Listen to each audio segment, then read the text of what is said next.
Kenapa agama diajarkan al-jannatu takhta aqdamil ummahat? Surga itu berada di bawah telapak kaki ibu. Coba itu contohnya. Digendong bersusah payah, dari tadi itu hadir, kepanasan, tidak pulang. Untuk apa? Karena mau dengar dakwah. Dan mau dengar dakwah sayang juga sama anak. Makanya adik-adik sekalian, ketika Anda durhaka sama ibumu, maka jangankan kau masuk surga, baunya surga diharamkan bagimu. Dengar ini cewek-cewek, sopan sama cowoknya, kurang ngajar sama mamanya. Kalau mamanya yang kasih tahu, apa sih mama tahu, itu kan dulu. Sekalinya cowoknya aja, iya deh bang, terserah abang aja deh, saya ikut, mana yang baik. Dongo. Tahu dongo? Beleng-beleng. Tahu beleng-beleng? Itulah makanya. Adik-adik sekalian, kalian mau sukses, muliakan orang tuamu. Tidak perlulah kau kursus kiri kanan. Muliakan orang tuamu, Allah yang angkat derajatmu. Itu janji Allah. Biar kau sekolah tinggi-tinggi, tapi kau tidak hargai bapakmu, kau hina orang tuamu, bisa jadi kau dapat kerja, tapi kerjaan yang kau dapat makin jauhkan kau dari agama. Bisa jadi perusahaanmu lancar, tapi perusahaanmu justru menyeret kau masuk gampang neraka. Ada orang tidak cerdas, tidak terlalu berkualitas dirinya, tapi dia muliakan orang tuanya, Allah angkat derajatnya. Maka adik-adik, muliakan orang tua, enak hidupmu. Itu tadi model anak sekolah. Kalau kita model yang sudah punya istri, bagaimana modelnya Ustadz durhakanya? Takut sama istrinya. Dapat rezeki, suaminya bilang, bu, sudah lama kasihan ini nomor antrinya bapak, mau haji tidak dapat-dapat, ini ada kasihan duit, bagaimana kalau kita kasih umroh dulu ibu, bapak kita kasih umroh dulu di kampung. Apa langsung dia bilang istrinya, apa? Bapakmu terus. Apa? Mamamu terus. Langsung dia bilang suaminya, sudah mipalek, terserah kau. Ada begitu di sini? Ada. Beleng-beleng. Apa kamu takut sama istrimu? Nawamu semua dia kau ambil semua. Jangan takut sama istri, Pak. Bapak tidak bakal bahagia dalam hidupmu kalau kau lebih takut sama istrimu untuk membahagiakan orang tuamu. Nah. Makanya hidupmu susah dalam rumah tangga. Kenapa? Istrimu kurang ngajar sama ibumu. Maka bilang sama istrimu, jangan coba-coba sakiti perasaan ibu saya. Kalau kau lukai perasaan ibu saya bawa kau ke pengadilan agama, saya ceraikan kau baik-baik. Lalu saya bilang sama mamanya, istriku di rumah, boleh kau marah-marah sama saya, boleh kau tutup pintu, yang penting tidak kau kunci.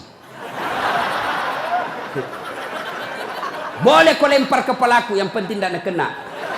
Satu yang tidak boleh, jangan kau pernah hina orang tuaku. Begitu kau hina orang tuaku, wabillahi taufiq wal hidayah, keluar. Begitu deh. Ada di sini takut sama istri? Jangan, Pak. Itu yang membuat ibu juga kalau mau bahagia rumah tanggamu, muliakan mertuamu. Datang mertuamu dari kampung, dari Sulawesi Selatan, hormati. Jangan baru duduk mertua dia bilang, kapan ki pulang, mak? Bawa dia, kasihan itu orang tua kalau dari kampung, naik dari Parepare, turun di pelabuhan barang, bawa ayam 3 ekor, lepas di terminal 1, nah kejar lagi tuh, bawa pisang, bawa beras, bawa semua dia bawa, kasihan. Padahal anaknya sudah ada kerjanya di papan, dia bawakan itu. Begitu cintanya orang tua kepada anak. Jadi wajar kalau ibu bapak kurang ajar, tidak akan mendapat berkah dalam hidup. Muliakan orang tua ya. Kalau ada yang tanya-tanya, kenapa hidupku susah selama ini? Tidak usah tanya jalan lain. Durhaka sama orang tua. Orang tuaku sudah meninggal, Ustaz. Cara berbuat baiknya. 1, doakan. Allahumma gfirli wali walidayya warhamhuma kama rabbayani. Saya heran lihat-lihat kita. Kalau tangannya ulama kita cium bagus. Bagus. Tapi pernahkah Bapak perlakukan tangannya ibu seperti itu? Pernahkah Bapak perlakukan tangannya orang tua? Saya orang lain, belum tentu saya doakan Bapak ikhlas. Doakan saya Ustaz, saya doakan tapi belum tentu saya ikhlas. Kenapa? Saya belum tahu Bapak. Tapi kalau orang tuamu yang doakan kamu, pasti ikhlas. Saya tadi kesini ibu saya telepon. Mak, telo doa mau kak mak? Woi, walio doa aku nak. Saya tidak doakan diriku. Kau selalu kudoakan karena kau selalu jalan.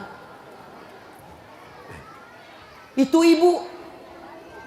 Kalau suami bu, jangan sampai ibu juga berdosa kepada orang tua gara-gara suami. Jangan sampai bapak-bapak berdosa hanya karena istri. Jangan sampai kalian yang masih kecil durhaka sama orang tuamu, maka hidupmu bakal susah. Muliakan orang tua. Doakan. Allahumma gfirli wali walidayya warhamhuma kama rabbayani shaghira. Sudah itu doa lagi, ya Allah ampuni dosanya orang tuaku kalau sudah meninggal.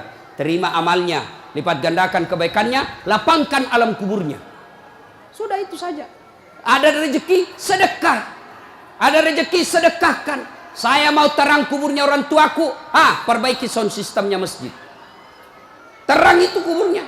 Saya mau terang kuburnya orang tuaku. Kirim pembeli lampu. Kasih tahu panitia masjid. Mulai bulan depan saya yang bayar itu masjid lampunya. Jangan ambil uang celengan. Terang itu kuburnya orang tua. Dan demi Allah tidak ada orang bangkrut gara-gara rajin sedekah. Ada yang bangkrut gara-gara sedekah? Mana buktinya? Makin sedekah makin kaya. Rahmat Mas'ud.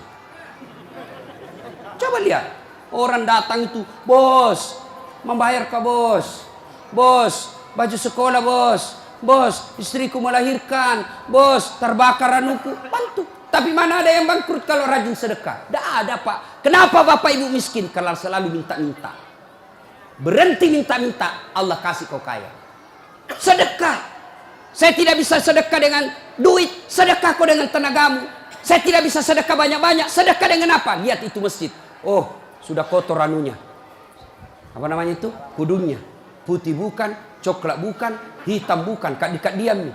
Sudah, bawa masjid satu kudung. Itu sedekah. Oh, masjid antara masjid dengan toilet jauh. Sedekah dengan sandal swallow. Nah, curi orang, enggak ada urusan. Itu sedekah. Kita lihat karpet, sudah jelek, sedekah dengan karpet. Insyaallah banyak pahala. Hari Jumat kita kirim air botol gelas ke sana. Air gelas ke sana, orang minum itu sedekah. Saya cuma bisa nasi bungkus 10 saya sumbang hari Jumat, itu sedekah. Allah tidak lihat banyaknya, yang penting ikhlas banyak daripada sedikit tidak ikhlas. Sedekah. Serius. Sudah sedikit tidak ikhlas lagi.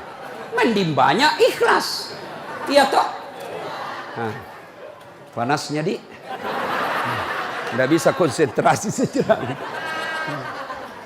Lewat-lewat ketawa itu kak bos. Nah ibu bapak. Salah satu sunnah yang dianjurkan Nabi sholat jamaah. Nabi kumpul-kumpul sama sahabat. Ya, enggak apa-apa. Enggak usah kasih, enggak apa-apa, Pak. Sedikit lagi, 5 menit lagi. Menunggu orang masjid takwa. Ya. Nabi, saudara-saudara sekalian, kalian yang tetangga dengan masjid wajib datang berjamaah. Bertanya sahabat, mana tetangga masjid ya Rasul? Kanan masjid 40 rumah. Depan masjid 40 rumah. Belakang masjid 40 rumah. Belakang masjid 40 rumah. Itu tetangga masjid. Bubar. Tiba-tiba datang tunanetra. Tahu tunanetra? Tidak melihat. Ya Rasulullah bagaimana saya? Oh kau lain karena kau tidak melihat. Pulang ini. Boleh kau sholat di rumahmu karena kau tidak melihat. Pulang. Belum jauh dipanggil kembali Nabi. Ya fulan, tan. Sini kau dulu. Kenapa? Kau dengar azan di masjid. Saya dengar ya Rasul. Kalau begitu kau wajib datang berjamaah di masjid. Zaman Nabi, tunanetra wajib berjamaah karena dia dengar azan di masjid. Kalau ini hadis diterapkan Pak, penuh ini masjid jamaah. Kenapa? Kalau azan di menara sampai di ujung-ujung rumah dia dengar. Dan alhamdulillah masjid selalu ramai jamaahnya Pak. Terutama kalau subuh penuh sampai di luar. Tidak ada di dalam. Yang di dalam orang tua sudah pensiun. Kentara itu kalau subuh orang tua Pak, bau minyak gosok baru kita masuk pintu. Minyak angin, minyak gosok, cap tawon, tidak ada Bulgari. Orang tua semua di dalam masjid. Kenapa orang malas ke masjid? Satu, karena dia tidak lihat pahalanya. Coba kalau Pak Rahmat Mas'ud umumkan, siapa yang datang sholat berjamaah subuh dapat beras 50 kilo, pembeli pulsa 200.000. Jam 5 sholat subuh, jam 10 malam sudah pesan masjid sampai di luar. Kenapa? Karena dia lihat pahalanya. Yang kedua, kenapa orang malas ke masjid? Karena dia tidak tahu pahalanya. Dengar bapak-bapak ini, terutama kita yang sudah muka-muka sakaratil maut ini, yang sudah tua ya, rajin-rajin ke masjid Pak, berdoa mudah-mudahan bapak lagi sujud ajal menjemput. Apa keutamaan berjamaah di masjid? Satu, kalau hujan basah baju atau kena debu melengket di badan, ke masjid, bajunya yang basah itu melindungi dia nanti di pada masa. Tahu mantel Pak, hujan, kalau hujan pakai payung. Apa tujuan itu payung? Supaya bapak tidak kena air, supaya ibu tidak kena air kalau pakai baju mantel. Begitulah fungsinya baju yang basah. Ketika bapak ke masjid dan gerimis, basah baju itu bapak yang melindungi bapak agar tidak disentuh api neraka. Sudah. Coba jangan juga salah paham. Teman-teman sudah dengar begini, hujan keras dia buka payungnya, pergi di jalan. Belen-belen namanya itu. Ya. Apalagi keutamaan berjamaah di masjid? Kata Nabi, kalau kau wudhu dulu, lalu kau datang ke masjid, langkah-langkah kakimu adalah jihad fisabilillah. Melangkah kaki kanan, 1 pahala dicatat. Melangkah kaki kiri, gugur dosa kecil. Jadi kalau 300 rumah masjid, dari rumah tak dari masjid, 300 meter kali 2, 600 meter. Berapa langkah kaki itu bapak dapat? Apalagi kalau bapak jalan begini, berapa langkah kaki itu? Iya toh. Apalagi kalau bapak keliling-keliling dulu ke kampung baru, sampai di sini selesai orang sholat dong. Apalagi keutamaan berjamaah di masjid? Seluruh materi yang kita lewati, pagar, tembok, dinding, aspal, tumbuhan, semua jadi saksi. Dia akan berkata, ya Allah, jangan kau masukkan dia neraka, masukkan dia surga. Saya saksinya. Tanggal 26 November dia datang berjamaah masjid. Saya yang lihat. Itulah sebabnya kalau kita sholat jamaah, kalau kita datang ke masjid, setiap kita sholat sunnah di masjid, 2 rakaat pindah lagi, 2 rakaat pindah lagi. Supaya apa? Tambah banyak saksinya di akhirat kelak. Itulah sebabnya Nabi menganjurkan, kalau kau ke masjid, lain jalan waktu pergi, lain pula jalan waktu pulang. Ini amalkan Pak, amalkan, itu sunnah. Bapak datang masjid dari pintu sana, pulang dari pintu sana. Itu makin banyak saksi di akhirat. Yang keempat, lipat 27 kali. Artinya, sekali bapak sholat di masjid, 27 kali sholat di rumah baru sama pahalanya. Apalagi, kalau di masjid ada disebut doa bersama. Mungkin di rumah bapak susah sholat. Mungkin di rumah banyak godaan. Mungkin di rumah ibu bingung. Ini saya sudah tahiyat atau belum? Ini sudah 2 atau 3? Ini apa? Kalau di masjid aman. Tidak ada kecemasan seperti itu. Nah, itu datang ke masjid. Yang berikutnya, yang membuat orang malas ke masjid. Tadi, yang ketiga, manajemen masjid tidak bagus. Mana manajemen masjid yang tidak bagus? Selalu disimpan saldo kas. Jangan simpan saldo Pak. Dengar ini panitia masjid. Bapak kalau simpan saldo kas di masjid, bapak yang tanggung dosanya, tidak jalan amalnya orang.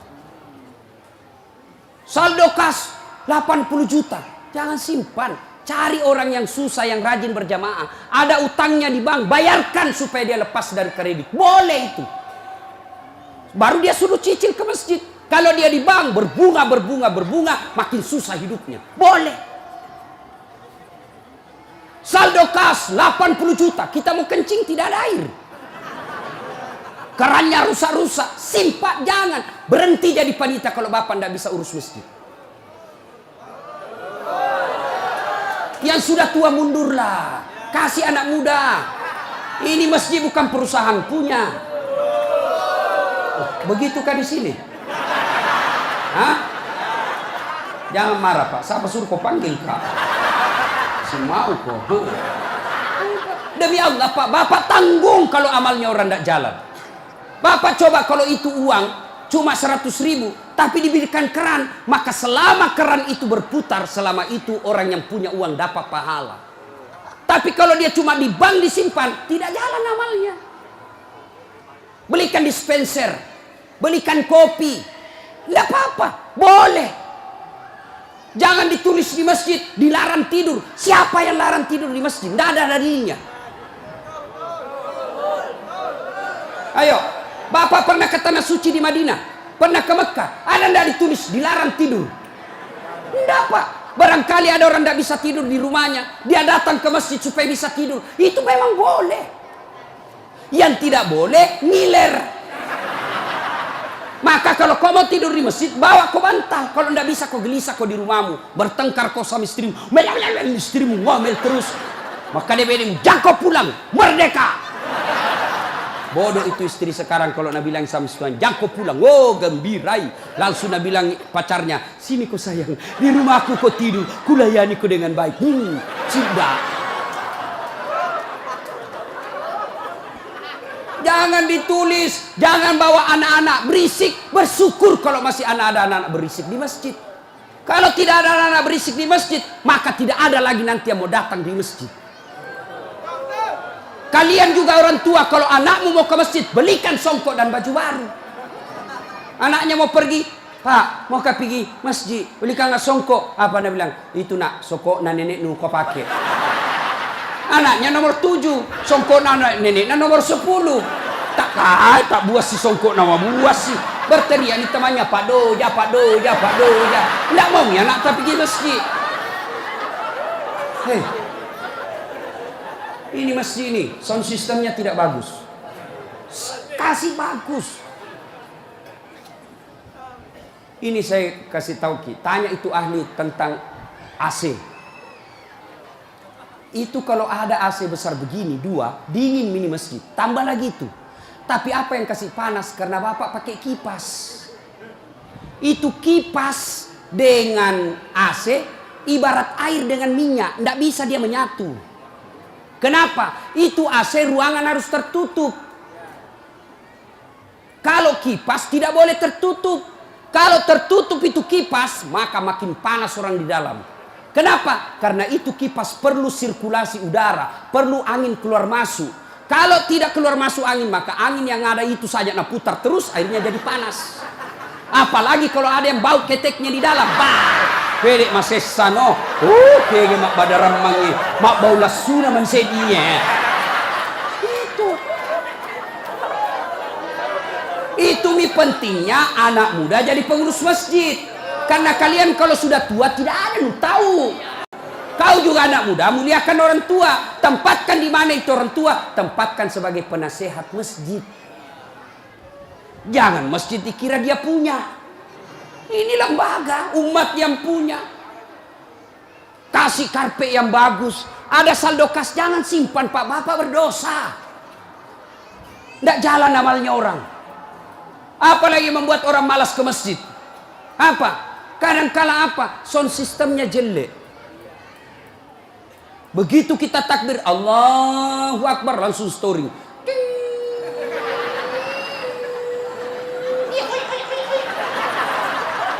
Mau ki perbaiki, sudah maki takbir, terpaksa si tangan ki.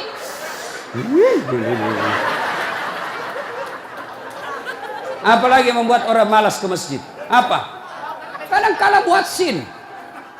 Jengkel orang dengar muadzin. Orang tua, sudah tua, tidak mau tong mengalah, mundur na wasangiko.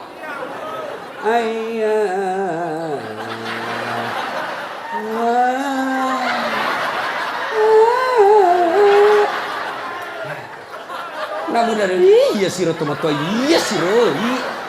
Ayo coba. Iya. Apalah yang membuat orang malas ke masjid? Kadang-kala penceramah. Kita di rumah sudah bertengkar istri. Di kantor mumet pikiran. Kita datanglah ke masjid dengar ceramah. Mudah-mudahan kita dapat pencerahan. Ini bukan pencerahan. Nak kasih takut kita terus. Dibakar pantatmu. Ditusuk. Udah bilang tak boleh.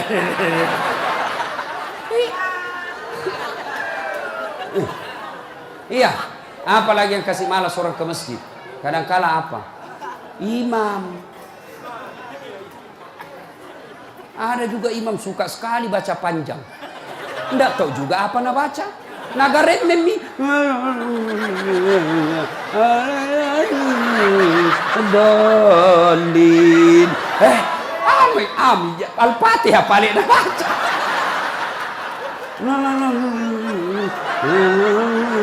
Dolin. Malam petoni ndak jelas. Makanya kata Nabi, kalau kau jadi imam, dengar ini Pak Imam. Satu, baca kau yang ringkas. Kenapa? Karena jamaah kita di belakang macam-macam. Ada yang sudah tua tidak bisa lama berdiri. Ada anak muda yang baru datang, tidak senang yang lama-lama. Pulang di masjid, enak sembahyang di masjid. Ampun Ma Ustaz. Kenapa? Dia bilang itu mesti aliran sesat. Kenapa aliran sesat? Dia bilang sembahyang subuh 3 rakaat. Bukan 3 rakaat, sujud tilawah nama itu dong. Makanya tuh imam sebelum kau takbir jelaskan dulu jamaahmu. Adik-adik, ini kita sujud tilawah. Sunnah malam Jumat membaca surah As-Sajdah. Pada rakaat kesekian kita harus sujud. Ini bukan 3 rakaat, tapi karena Allah perintah ayat itu dibaca sujud. Jelaskan. Yang sulit, aliran apa ini? Kenapa 3 rakaat? Enggak, kau yang dongo.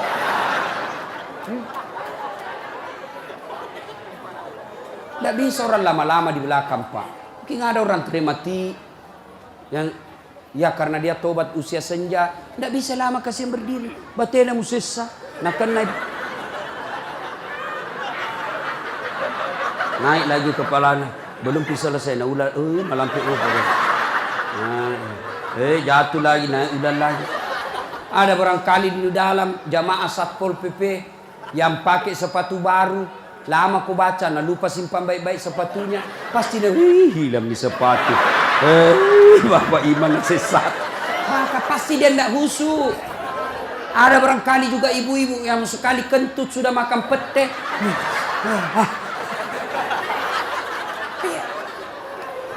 Ya.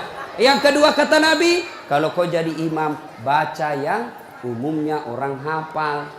Tujuannya apa Ustaz? Satu, supaya jamaah ikut kalau dia hafal. Coba kalau kita imam baca Al-Fatihah, kita ikut juga toh. Kenapa? Karena kita hafal. Tapi coba imam membaca surah Al-Baqarah ayat 10 sampai 120. Nah, imam sibuk dengan bacanya, kita sibuk dengan hayalan tak. Mau ikut, tidak dihafal. Mau ruku, belum ruku, terpaksa dibaca semua pengumuman masjid. Keadaan keuangan masjid, saldo kas pengeluaran, sumbangan dari haji, dibaca semua. Belum selesai ini sudah dibaca satu palampang ini, satu ini dibaca lagi Persatuan Guru Republik Indonesia. Belum selesai imam dibaca lagi bajunya tim sukses Rahmat Masud, calon wali kota Balikpapan. Semua Pak dibaca. Siapa salah? Imam. Ada ini cerita gini, wallahu alam benar atau tidak. Ada penghafal Quran, dites bacaannya. Nah, kau imam, kau mau dengar bacaan imam lah dia. Dia baca betul yang susah. Hanya dia yang tahu. Tiba-tiba jatuh cicak kepalanya. Tas silang itu, stres. Orang stres hilang bacaannya. Apa sambungannya ini ayat? Mau ruku, tidak tahu apa sambungannya? Tidak ada tuh bisa bantu. Terpaksa Nabi bilang imam, tolong bantu di belakang. Nabi bilang di belakang, saya juga tidak tahu. Tiba-tiba berteriak anak muda. Dia bilang, kalau begitu ya sudah, ya Allahu Akbar. Siapa salah? Siapa salah? Siapa salah? Ini waktuku kuliah ini, kisah nyata. Waktu saya KKN. Belum Pak jadi ustaz waktu itu. Ada temanku, baru kenal ceritanya ini. Pikir sholat di posko. Dia pakai gamis. Baju baju ustaz. Aku bilang, alumni pesantren ini. Ya imam, dialah imam. Al-Fatihah lancar.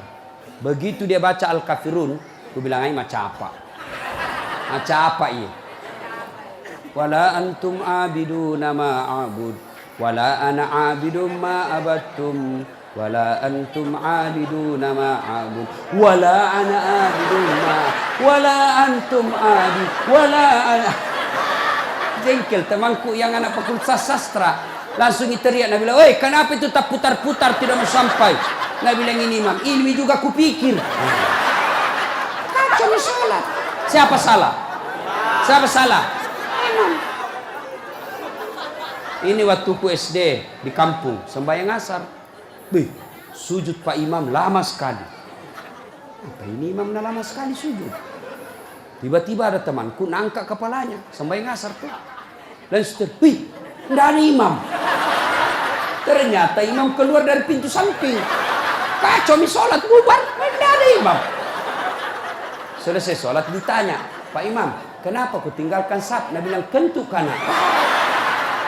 Pak Imam, lain kali kalau Bapak Imam kentut, kasih bangun ki dulu supaya dilihat kau pergi.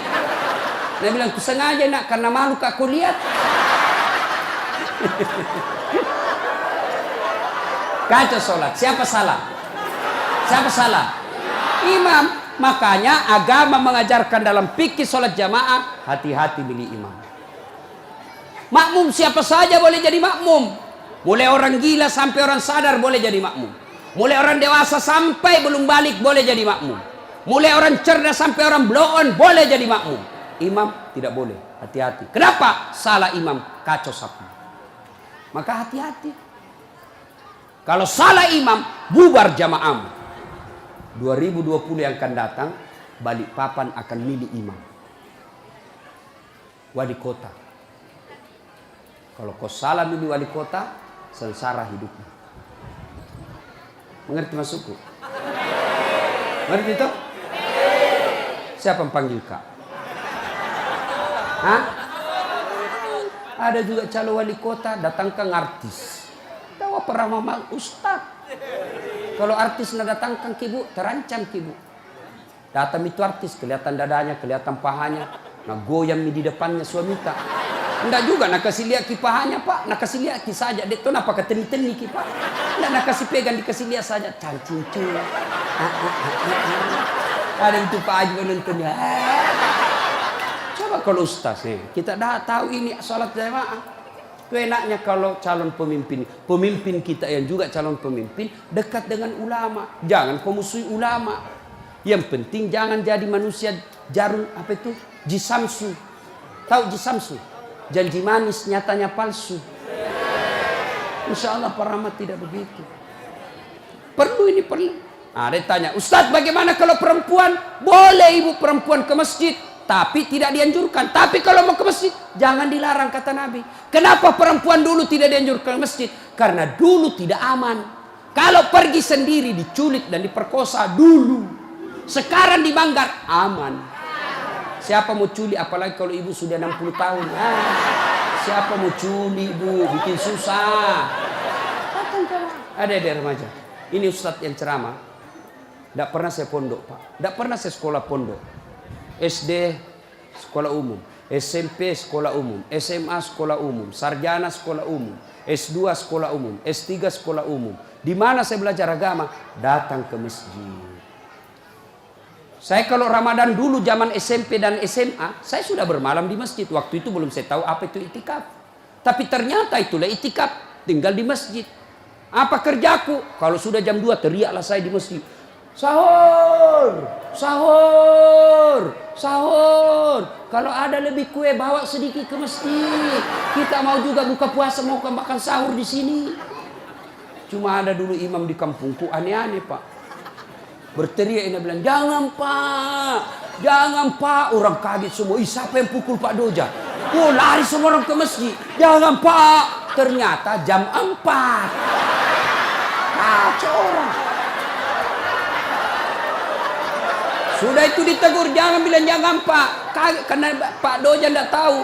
Nah bilang lagi, sahur, sahur. Sudah jam 3 lewat 60 menit. Cocok tahu aja gampang.